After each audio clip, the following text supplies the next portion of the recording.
Hey guys, my name is Joshua Smith. Today we're going to cover selling your home right now. Should you sell now? Should you wait? Well, let's talk about what the market's doing in the greater Nashville area because that's what we're focusing on primarily today. If you're not in Nashville, I also work in Alabama, and you could be anywhere in the world or anywhere in the United States at least. And in terms of the real estate market and what you should consider, the things that we're going to cover I think are going to apply to you because I think it's a pretty general landscape of information when it comes to what do you consider when you go to sell your house and how are you going to make the most money whenever you have to sell. That's really what today is about. If you are looking for real estate topical information, this is probably a channel you want to subscribe to. Hit that little dinger bell to be notified when I do more videos like this. And let's dive right in and see what we have to say about selling your house right now. What's up? My name is Joshua Smith. I'm with the Home Agent Group. I want to talk to you about what you're up to and how we can expand together. To be honest with you, you can cut this. What's the highlight of our entire trip?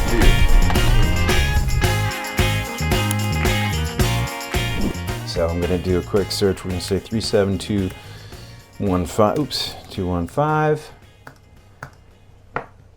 This is a very central location in Nashville. Obviously, the price points are pretty far up there. Any newer homes are going to go for over $1 million, anything 10, 20, 30. Well, I should say 20, 30, 40 years older is going to go for a little bit less, but they do also creep up into this area. This is Forest Hills, Green Hills. Anyway, central location. This month of supply has a little bit longer than some of the months. Maybe I'll pull up another market here in just a second as well. Hey. Okay, so September 2023 compared to September 2022.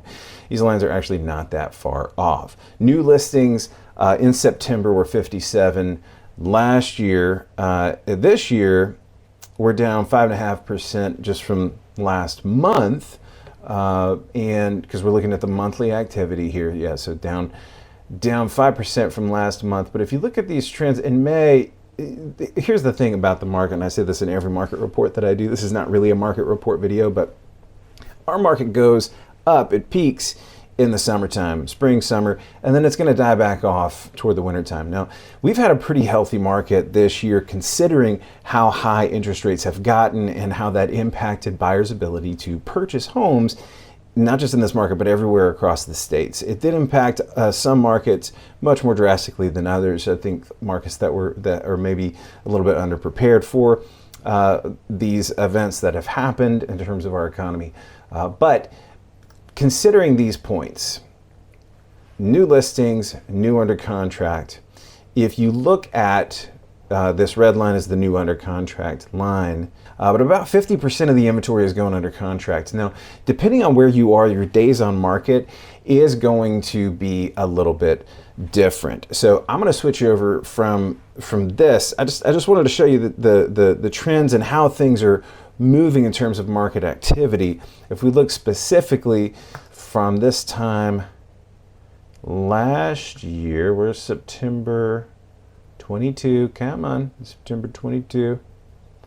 Yeah, 433 Nashville to 432 Nashville today. So we actually have not changed much in the last year. People worried about values going down. I think that this shows you that that's not going to happen. So is it a good time to sell? You know, no better or worse than last year. In terms of days on market, this is the thing that I think is the biggest consideration in terms of your bottom line.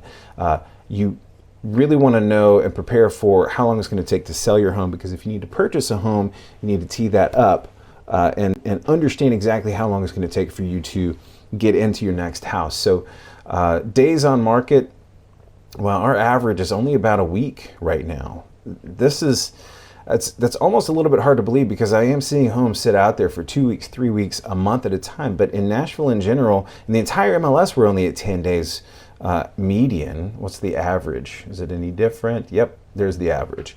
So even with a median of 10 days, your average is still sitting on market 20 plus days for the entire market for Nashville. Let's also add like Hendersonville to this, which is my hometown market. Oh, come on, can I spell? Yes, I can. There we go. A little bit less in Hendersonville, but trending along these same lines. See, 20 to 30 days on market can feel like a really long time.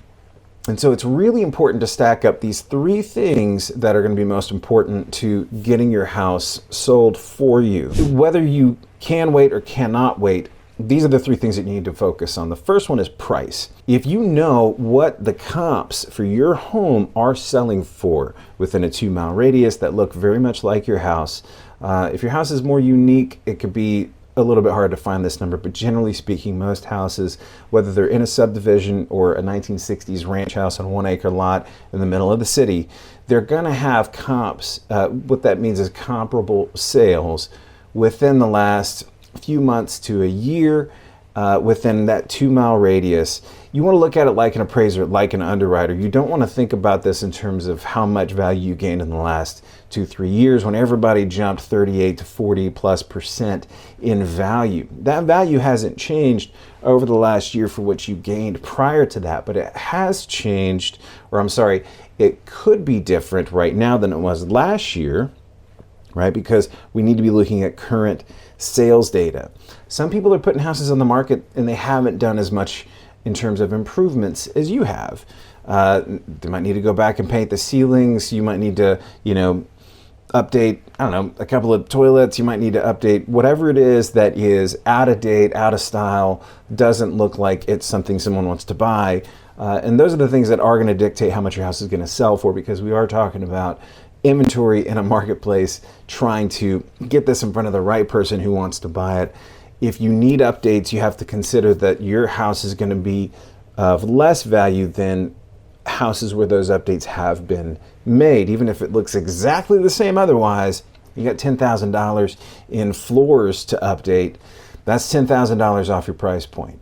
So and it's not a dollar to dollar ratio, but it is a part of the consideration. And so we do have to consider that in price points. Case in point, in this last year, for all the listings that I've had, if we've listed over what the perceived value should be based on the comps that we have, we always end up sitting on the market a little bit longer until we bring that price back down, or we just, blast the hell out of it and get it in front of enough people that somebody sees it and says, oh yeah, I'm willing to put the work into that house and pay a little bit more for it.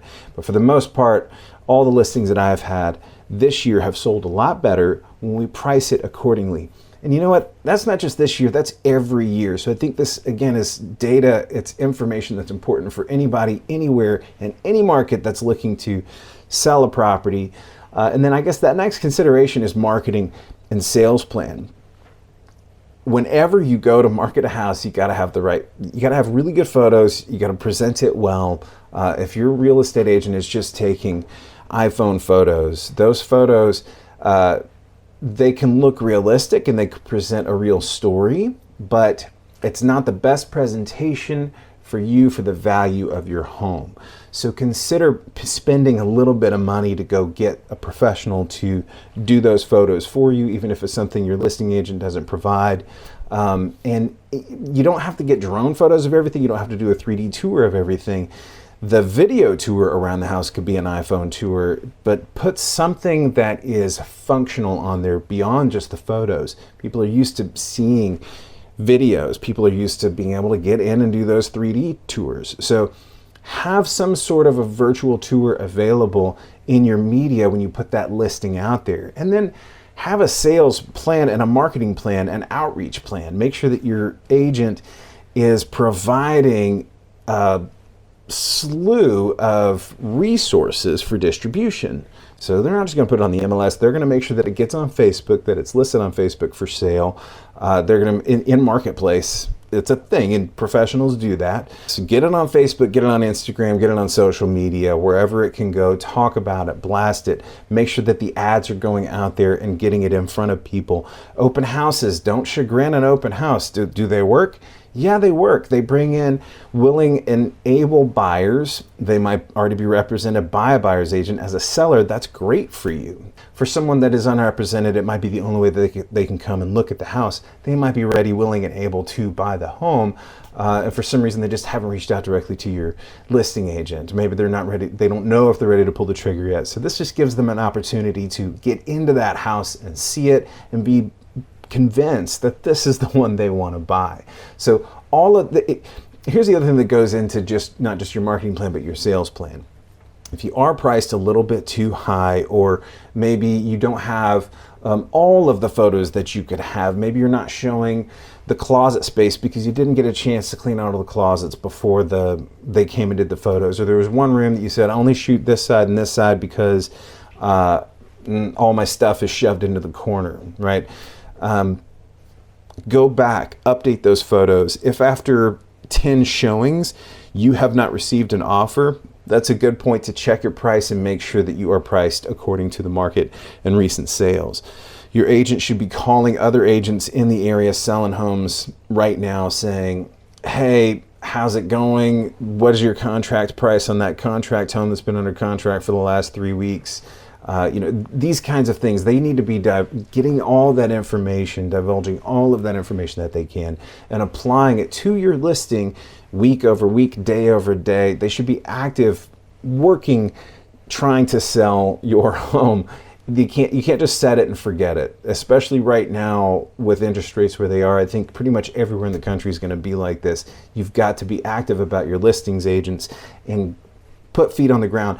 And successful agents, I know, are doing this because I get calls from them all the time about my listings. Hey, what's your contract price? Hey, when are you closing on that one? Hey, I need that comp, whatever, and so we are actively doing this, and you should have that expectation for your agent, and you should know that that's happening behind the scenes. It is a part of the sales plan to change what's happening in the MLS, make changes to the MLS to help better improve and get it in front of new eyes, new people, especially if you drop that price by even $1,000.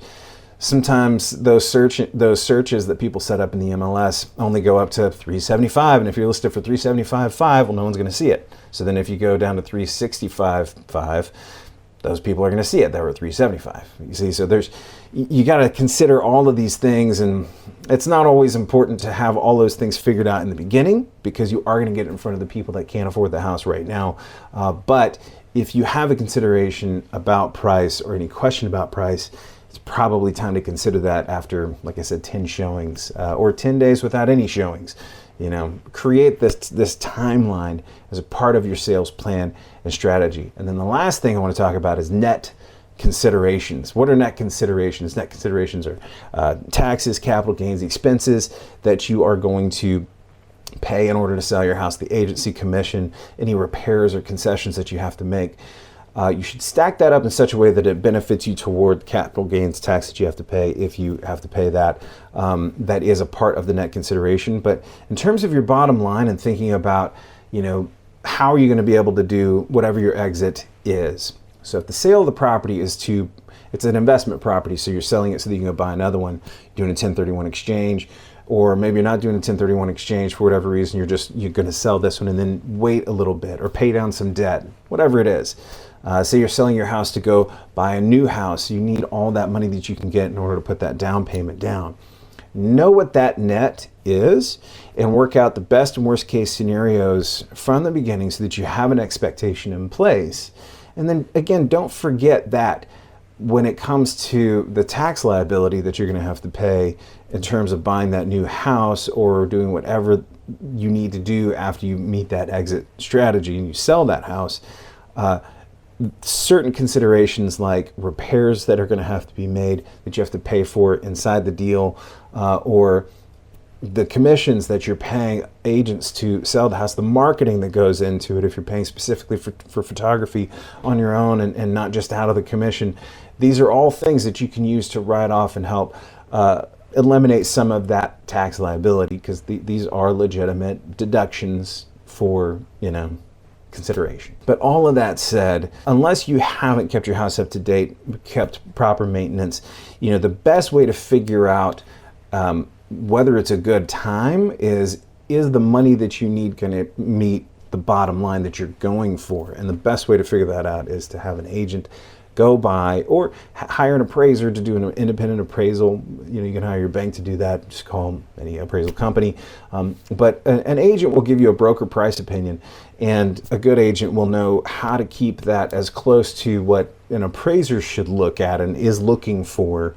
And then also give you comparison of not just what a hard, real black and white value is going to be on paper, but also what a market will give you in terms of value, because there may be some considerations that you have. For example, a pool isn't going to improve your value, but it can improve value for a buyer. So if the point is to sell versus refinance, or get a home equity line of credit or something, that's going to help you out a little bit better on market than as an appraised value. Hope that makes sense. Any questions that you have, please feel free to drop them in. Let me know. I've been talking at you a lot, monologuing, as they say. So I'm going to jump off of my high horse and digress a little bit and just say thank you for watching. If this is helpful for you, please go ahead and subscribe and subscribe. Go ahead and subscribe. Hit that dinger bell.